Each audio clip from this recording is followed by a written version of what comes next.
deegaanka Tukaraq ee gobolka Sool wuxuu ku taalaa dhanka bari ayay 57 kiiloomitir ka xigtaa magaalada Laascaanood waxaana ku sugannahay dhanka bari ee deegaanka Tukaraq oo iyadoo 12 kiiloomitir ka xigtaa dhanka bari waxa ku sugan wafdi ballaaran oo hogaaminayo wasiirka horumarinta biyaha iyo waliba Garaad Garaad Ismaaciil Ducaale wasiirka wasaaradda horumarinta biyaha dalka Jamhuuriyadda Soomaaliland mudane Salebaan Yuusuf Cali Koore iyo waliba Garaad Garaad Ismaaciil Ducaale ayaa duleedka bari ee deegaanka Tukaraq gobolka Sool ku soo dhaweeyay wafdi ballaaran oo hogaaminayo boqor Burhaan boqor Muuse iyo waliba isimo iyo dhaqan iyo waliba madax dhaqameed fara badan duleedka bari ee deegaanka Tukaraq gobolka Sool ayaa wafdigan ballaaran oo hogaaminayo boqor Burhaan boqor Cismaan wasiirka wasaaradda horumarinta biyaha halkaasi kula hadlay isagoo sheegay in deegaanka Tukaraq ee gobolka waxaan ku soo dhawaataa dawladda Soomaaliland ciidda Soomaaliland aniga wasiirkii wasaaradda biyaha ayaa halkan ku fadhiyaa waxaynu geli doonaa insha Allah Laascaanood si nabadgelyo xabad iyo nabadgelyo darada mana halkan ku dambayso ku soo dhawo boqor ciidda adigoo madax dhaqameed waftigii ballaarnaa oo horkacay boqor Burhaan boqor Muuse ayaa markii uu soo gaaray magaalada Laascaanood waxa duleedkeeda ku soo dhaweeyay dadweynaha aad u fara badan cuqaal waxgarad salaadiin dhalinyaro iyo dad iyagu isugu soo baxay daafaha magaalada boqorka ayaa markii uu halkaasi gaaray waxa uu tagay qasriga uu ka degan yahay Garaad Garaad Ismaaciil oo isaguna si diiran ugu soo dhaweeyay magaalada Laascaanood waxaana halkaasi ku qaabilay odayaal iyo waxgarad salaadiin oo intuba si la yaab leh ugu soo dhaweeyay boqorka magaalada waxa halkaasi ka hadlay qaar ka mid ah salaadiinta waxgaradka oo iyaguna si diiran iyo kalgacayl ba u muujiyay soo dhaweynta boqorka dhan ilaa gobolka Sool oo Sool iyo Sanaagna ay la socoto boqor Burhaan Muuse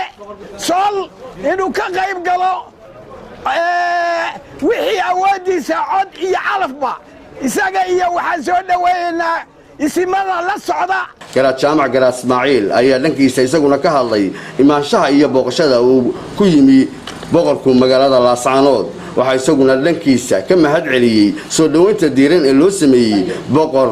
Burhaan boqor Muuse salaatu salaama ala sayyid mursaliin nabiyina Muhammad wa ala alihi wa sahbihi wa sallam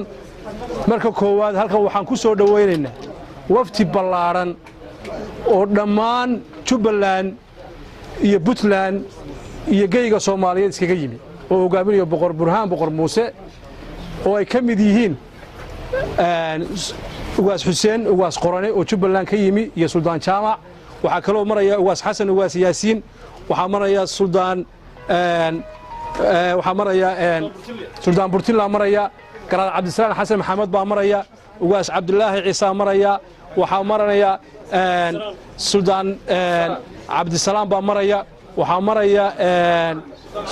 Suldaan Cabdiqaadir Shabeel baa maraya waxa maraya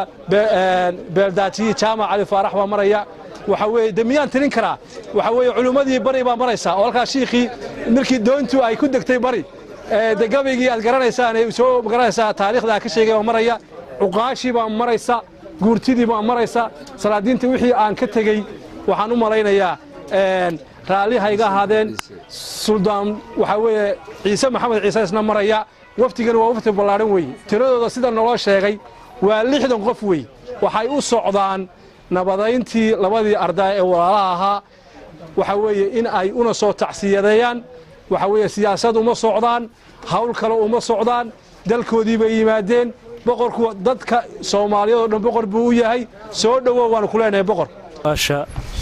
waxgaradka odayaasha culimada diinka gabdhaha saxaafadda dhammaan akhyaarta iyo waxgaradka halkan nagu soo dhaweeyay dhammaantiin waxaan idinku salaamayaa salaanta islaamka assalaamu calaykum wa rahmatullaahi wa barakaatuh salaan kadib waxay aan oran lahaa ama kelmadii aan oran lahaa halkan waxa ka yiri salaadiintii hadashay ugaasyadii hadlay inkastoo ugaas Xasan ugaas Yaasiin oo runtii waddankaana ka soo shaqeeyay oo mas'uul sarena ahaa runtii aan jeclaa inuu kelmadiisa halkan ka yiraahdo laakiin intii oran lahaa iyo intaan oran lahaaba intaba aan isku dari doona insha Allah aad iyo aad baad u mahadsantihiin runtii soo dhaweynta iyo qalbiga furan iyo walaalnimada iyo ehelnimada aadna tusteen waa waxaan maskaxdayda ka bixi doonin waa waxaanan ilaawi doonin waa wax aanu insha allahu ka abaalgudi doonno ilaahay dankiisa aniga ma aha markii ugu horreysay oo halkan imaado aniga iyo waftiga halkan fadhi ee maraya qaybo ka mid horey ayaan u nimi dhulkan deegaanka horey baan u nimi sidan iyo sin la mid ah ayaana loo soo dhaweeyay waxaan idin leeyahay ilaahay ha idin barakeeyo magaaladana magaalo khayr oo horumarta ilaahay ka dhigo sida loo sheegay annagu waxaan u soconay inaanu soo aragno oo aanu soo dhexmarno shaqaaqadii iyo dhibaatadii ka dhacday koonfurta magaaladan laascaano oo dadka ehelka oo walaalka isku laayeen